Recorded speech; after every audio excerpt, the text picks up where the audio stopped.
Baik, bismillahirrahmanirrahim. Assalamualaikum warahmatullahi wabarakatuh. Waalaikumsalam warahmatullahi wabarakatuh. Saya ucapkan terima kasih kepada kawan-kawan telah sudi hadir pada hari ini dalam kegiatan belajar kita.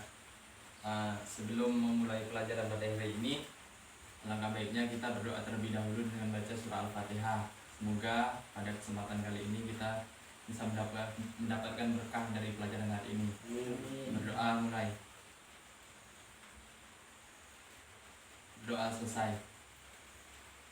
Nah, pada kesempatan kali ini kita akan membahas tentang aksara Melayu. Aksara Arab Melayu, salah. Nah, aksara Arab Melayu ini dapat dikatakan bahwasanya tulisan Arab yang disesuaikan dengan bahasa Melayu. Tulisan ini datangnya masuk ke Indonesia saat perkembangan Islam masuk ke Indonesia. Jadi orang Indonesia itu mengadopsi tulisan Melayu ke dalam bahasa Melayu. Nah, sebelum masuk ke Arab Melayu ini kan kita perlu tahu sejarahnya dulu. Dia masuknya karena apa kan? Sebelum masuknya Arab Melayu ini dulu orang Indonesia lebih mengenal dengan tulisan aksara Jawa, yaitu huruf-huruf yang diadopsi dari agama Hindu. Seperti yang kita ketahui bahwasanya aksara Jawa sekarang yang dulu itu kan mirip-mirip dengan penulisan dari India, itu diadopsi dari Hindu. Setelah masuknya agama Islam, masuklah Arab Melayu. Nah, untuk mempersingkat waktu, saya akan mengenalkan beberapa tulisan Arab Melayu. Arab Melayu ini dulu digunakan untuk kegiatan surat menyurat, macam-macam penulisan sejarah-sejarah dulu dituliskan memang untuk kepentingan negara. Nah, kita sekarang ini fokus belajar ke huruf-hurufnya ya. Dalam bahasa Arab dan bahasa Melayu itu ada perbedaan kata-kata. Ada yang di bahasa Arab kita kenalkan tidak ada huruf P, sedangkan di bahasa Melayu ada huruf P. Di bahasa Arab juga tidak ada huruf C, tidak ada huruf Eng dan nya atau ny. Satu lagi tidak salah itu B. Nah, untuk memenuhi huruf-huruf ini dalam bahasa Melayu, jadi bahasa Arab ini dimodifikasi oleh orang-orang dulu. Jadi huruf P, penulisan Arab yang dimelayukan itu huruf Fa. Ini bacanya pakai P, jadi P bisa di satu kata bisa jadi F, bisa jadi juga P. Contohnya dalam P misalnya kita tulis pura-pura, pura.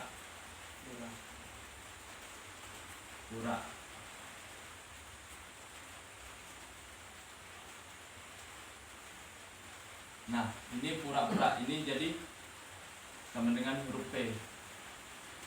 Nah, dalam di C ini kan di bahasa Arab itu kan tidak ada tulisannya huruf C, yang ada kan jim. Jadi dimodifikasi jadi jim dikasih titik 3. Sini ada titiknya.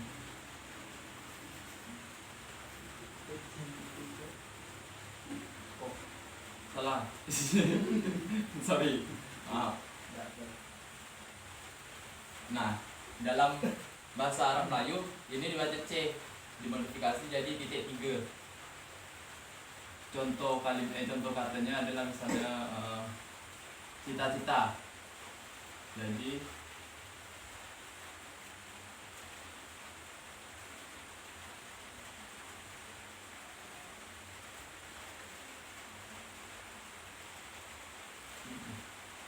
oh, ini salah Bu.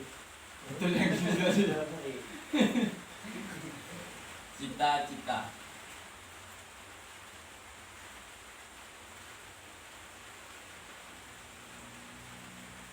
Nah, ini dalam bahasa Arab Melayu dibaca C. Nah, untuk yang eng kita pakai huruf ain. Tapi dimodifikasi lagi tambah huruf eng. Misalnya apa? Misalnya kira-kira dengan huruf M. Ngantuk. Jadi kita buat ini.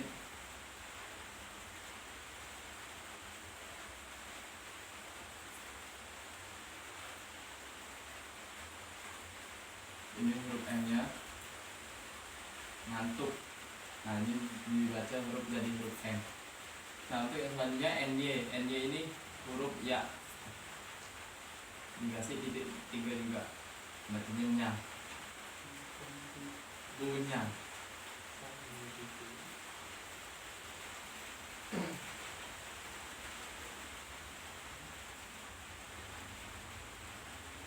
Ini tadi huruf P, ini hurufnya.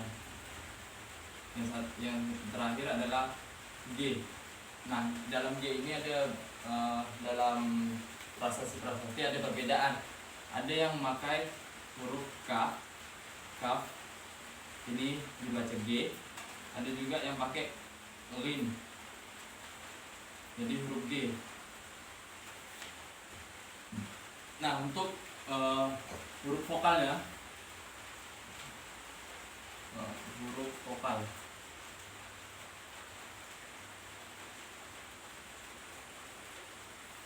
Kalau dalam bahasa Arab huruf vokal kan kita pakai fathah, kasroh, doma. Ini untuk A, I, U. Nah, untuk di Arab Melayunya sendiri kita tidak pakai ini. Soalnya di bahasa Arab Melayu ini kita tidak pakai harokat fathah, kasroh, doma dan lain sebagainya. Tapi kita menggunakan huruf alif sebagai huruf vokal A, huruf waw sebagai U dan O, dan huruf ya sebagai I. Paham ya?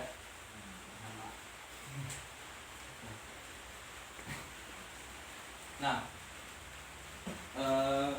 sebenarnya Arab Melayu ini asik karena menggunakan huruf Arab. Asiknya di mana? Kita belajar huruf Arab Melayu ini kita bisa membaca prasasti-prasasti yang ditinggalkan oleh kerajaan-kerajaan dulu. Tapi kenapa? Kita kan udah punya penulisan kayak gini sendiri dulu kan. Tapi kok kenapa sekarang kita pakai huruf Latin A, B, C, dan Z sampai Z?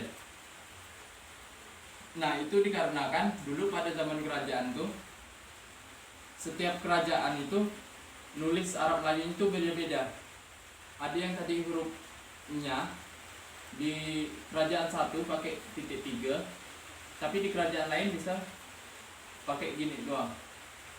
Ya, biasa. Nah, seperti contoh ini tadi. Jadi tidak ada ketentuan yang baku sehingga tidak bisa dibuat bahasa nasional. Jadi Indonesia sekarang mengadopsi huruf Latin yang sudah baku sebelum ini. Nah, mungkin itu saja yang bisa saya sampaikan. Kira-kira ada yang ditanyakan enggak? Enggak ada. Terima kasih atas perhatiannya. Saya ucapkan mohon maaf bila ada salah-salah kata atau kurang. Kita tutup kegiatan pada hari ini dengan baca alhamdulillah. Alhamdulillah. Baik, akhir kata assalamualaikum warahmatullahi wabarakatuh. Waalaikumsalam warahmatullahi wabarakatuh. Baik, pada video kali ini saya akan menampilkan karya saya tentang aksara Arab Melayu. Nah, dalam aksara Arab Melayu ini saya buat karya tentang silsilah keluarga. Jadi kita modernisasikan aksara Arab Melayu. Nah, yang akan saya tulis adalah silsilah keluarga saya.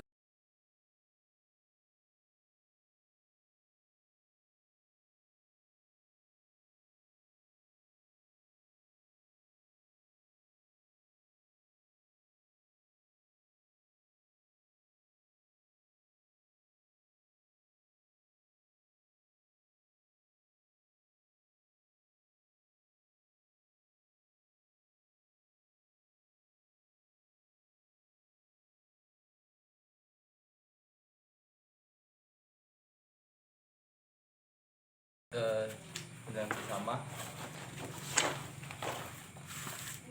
Nah, yang dari sini adalah silsilah dari ibu saya, dari kakeknya ibu saya yang bernama Marto Surat.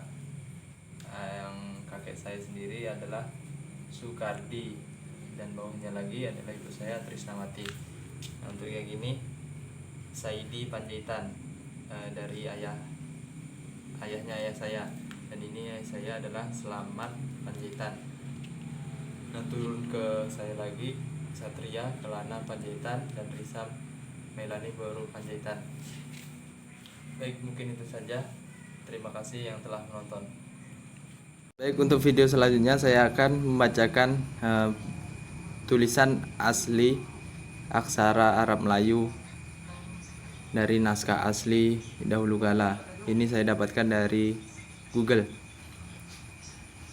Dalam naskah ini adalah bercerita tentang yang berjudul Cerita Sura. Nah, kita akan membacakan paragraf pertama. Dari awal langsung saja kita mulai. Sura adalah salah satu tradisi yang lagi dijaga oleh orang Jering di Kecamatan Simpang Tritip, Bangka Barat, yang dilakukan setiap tanggal 10 Muharram. Tidak banyak lagi orang di Bangka Belitung yang masih melestarikan tradisi sura. Untuk itulah perlu dilakukan pendokumentasian agar kelak orang selanjutnya dapat tahu tradisi yang ada di Bangka Belitung, khususnya di Simpang Tritip, Kecamatan Simpang Tritip. Oke, itu saja yang bisa saya bacakan dalam video kali ini. Baik kawan-kawan, tadi kita sudah belajar tentang aksara Arab Melayu.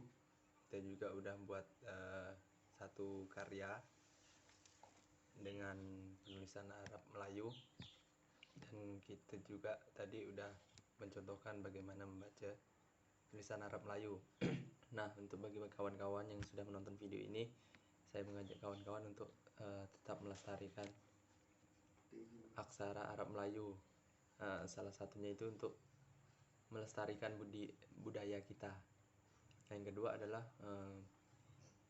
Arab Melayu ini keren, dimana sangat baik untuk dipelajari karena banyak sejarah yang tertulis di prasasti di kerajaan-kerajaan Nusantara khususnya itu menggunakan aksara Arab Melayu. Nah, kita bisa membaca itu jika kita mampu dapat memahami aksara Arab Melayu ini.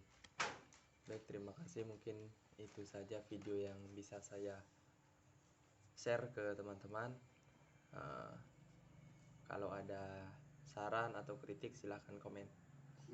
Assalamualaikum warahmatullahi wabarakatuh.